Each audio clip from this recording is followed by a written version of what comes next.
And right now, in the garden patch, we've got Kathy. Good morning, Kathy. Good morning, Bill. How are you today? Oh, not too bad. And you said you had a good night's sleep with the fan on? I did. I have to work today, though, in the heat, so I might change my mind to a good night's sleep tonight. Yeah, exactly. And, autumn's arrived, which means lots of garden tidying up and preparation for successful winter crops with winter's family food. Your special subjects today are growing indoor plants in water, and water's a fabulous subject today. Yes. Have you ever forgotten to water your indoor plants? I know I have. Yes. Looked a bit sad. We're all guilty. Yeah, so there is a way that you can keep them growing just in water and nothing else. So you don't have to worry about that. It's amazing that plants can have too much water and get signs of stress, but when you're growing them in water, that doesn't happen. There's no soil in there to dry out.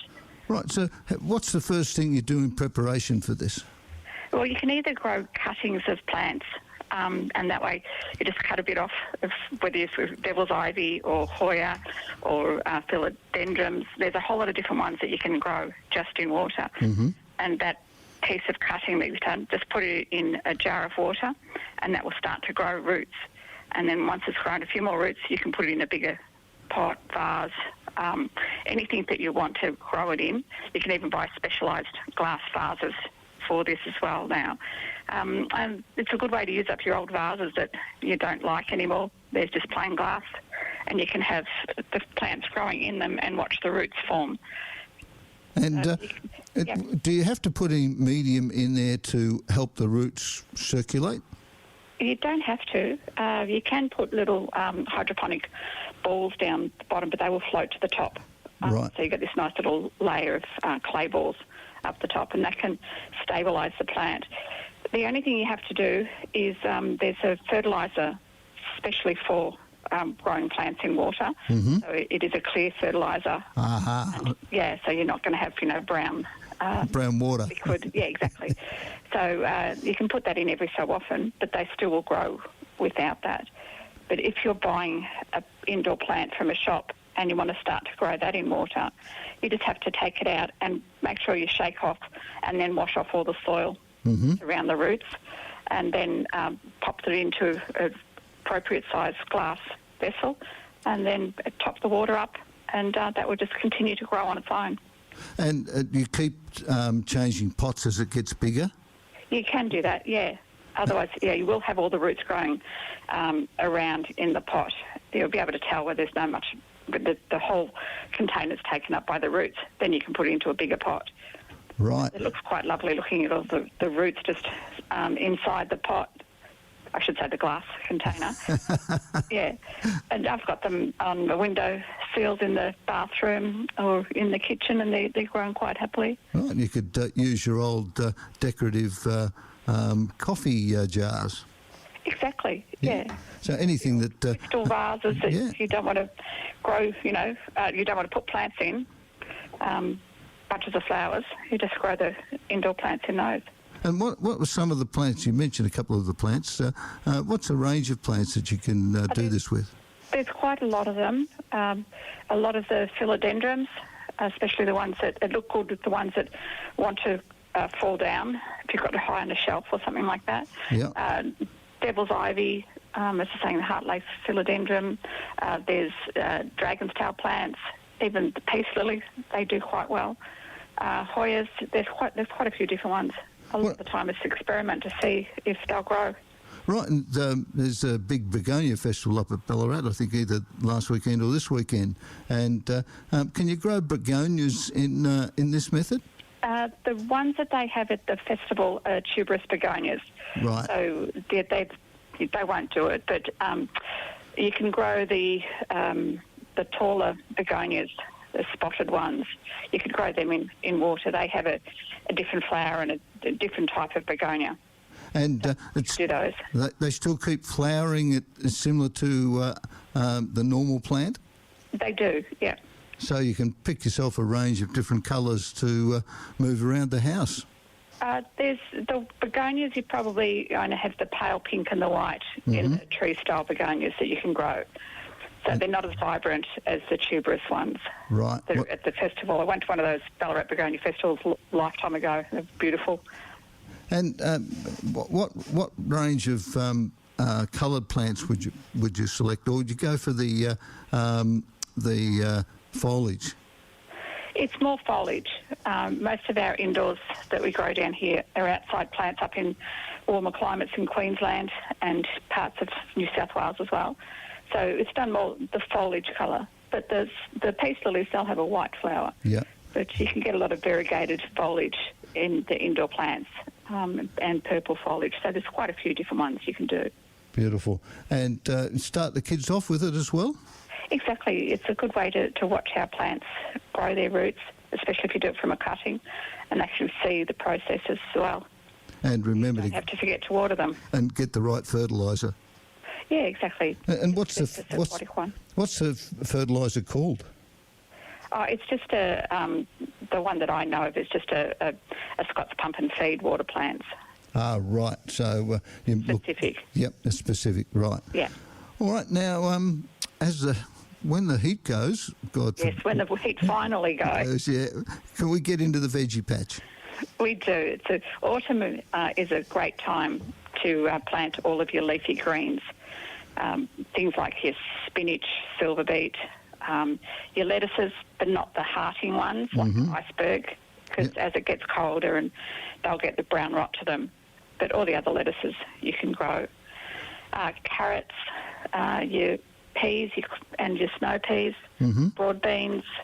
And if you like the root vegetables like your swedes and turnips, you can plant those too. But there's a lot of onions you can do, the browns, the whites, the Spanish, and also garlic. It's time to plant the garlic. Yep. Is there specific types of garlic for this time of year? It's your main bulbing garlic, the ones that you buy in the supermarket to cook with. Yep. That's what you plant now. You can buy certified seed garlic, which is the bulbs that have been grown specifically for this.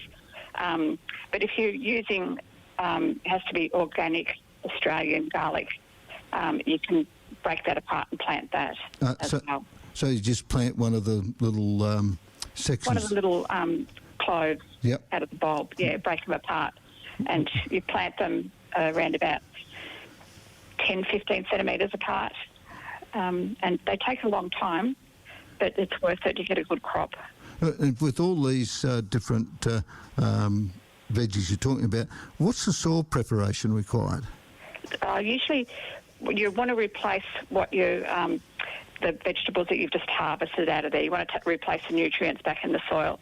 So generally lots of manures, as long as they're well rotted, and things like blood and bone and some pelletised fertiliser. Dig all that through, and then you'll have enough for especially the leafy greens, like lots of nitrogen, so you can give them some liquid feed through their season as well. And how deep should the soil be tilled to? Not too far, because a lot of them aren't deep-rooted ones, except for your carrots, but usually around about 20 centimetres is enough. About a spade depth. Exactly, yeah.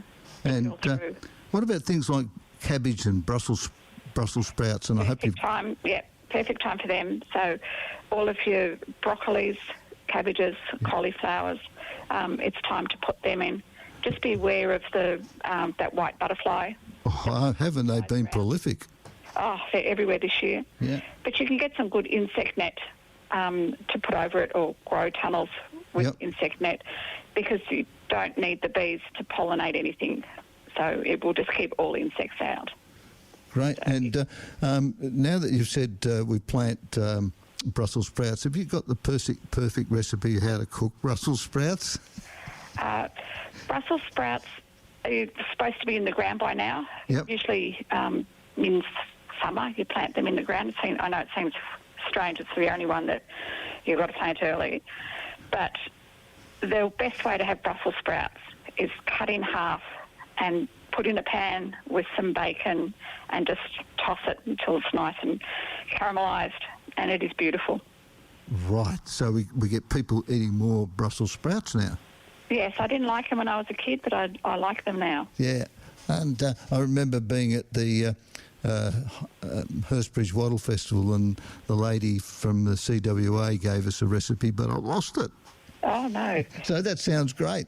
Beautiful. It is a nice way to have it. Yeah, and once you've got your veggies in, we've got to start looking for spring. And what do we need to do for spring to get a bit of colour in the garden? Okay, so autumn is the perfect time to plant your spring flowering bulbs. They've got to be in the ground when it's cool, going right through, and they herald spring coming, so they all start to come out.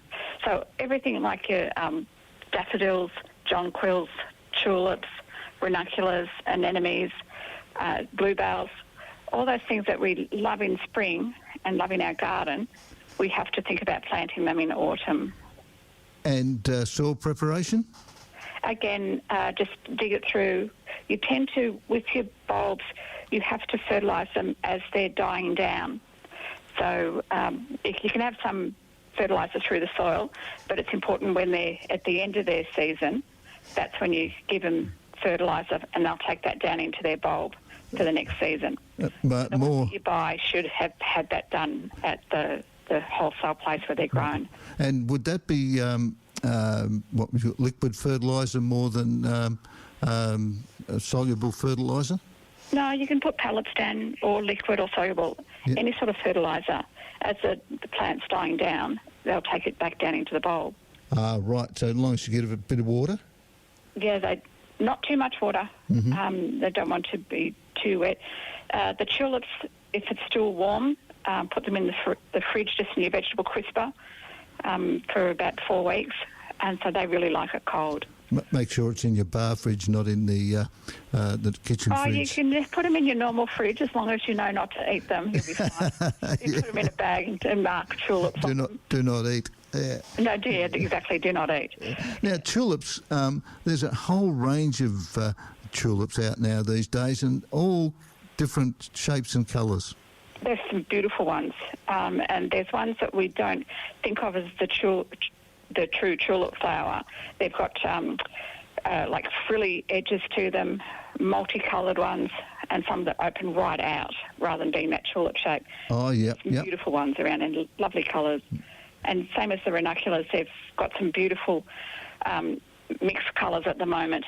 And even in, so you'll have pink and white, or you'll have some red with white, like pips on the edge of the petals. There's some beautiful ones around. We're actually going to pick ours up for work on Tuesday. Right. So, and put a mixture in, because it gives a good colour palette, doesn't it? Exactly. And you can also grow them in pots too. So when they're dying down, you can actually just move the pot round the side so no one sees it, rather than having space in the garden with nothing in it. And that really helps for people that have got in small townhouses or flats or units. Exactly. Well, you might not have a space that is right in the garden bed for the bulbs, but you might have a sunny spot out in the deck, or in a sideway, and you can just put a pot full of them. Beautiful. And put little markers in the garden when you plant them, so you know where they are, so you don't go digging them up. And when they've finished, you know where they still are. Exactly. Yeah, terrific. And watering and feeding during the period of from now to spring. They don't need much. They like the cold. That's why they do so well down in Victoria. Yeah. So I've ever driven through Kyneton when the daffodils come out. It's just rows and rows and rows of yellow. Yeah, well, I was watching a program on television the other day over in England, and they walked through this what they call a forest area. They call it forest areas or something, I think they are. And there's a whole carpet, for as far as the eye could see, of bluebells. It was beautiful when that happened. Oh, yeah. Near the woodlands. That's it, yes. Yeah. And the understory was just completely a sea of bluebells, and it was absolutely beautiful. I've never seen anything like it. Yeah, they're beautiful when they're underneath birch trees. So while the trees are still bare, and you've got the white trunks, and you have all these bluebells underneath it. And painting these bulbs, what sort of sunlight do they need? They like in the full sun. But at that time of the year, in early spring when they start to come out, a lot of the trees still don't have all their leaves, so they're getting a lot of sunlight. And once the trees are in full leaf again, that's when they'll be starting to die back down. Right, so they like a full sun position. Just an open area, yeah. And it's also cyclamens time now too, which they look beautiful as a underplanting under trees. Oh, fantastic. So you can really make the garden and the inside the house look good with all your tips today? Yeah, well, cyclamens love inside the house, and that's one way you can get colour. And then when they're finished, you can plant them out in the garden, and they'll come up again naturally next year.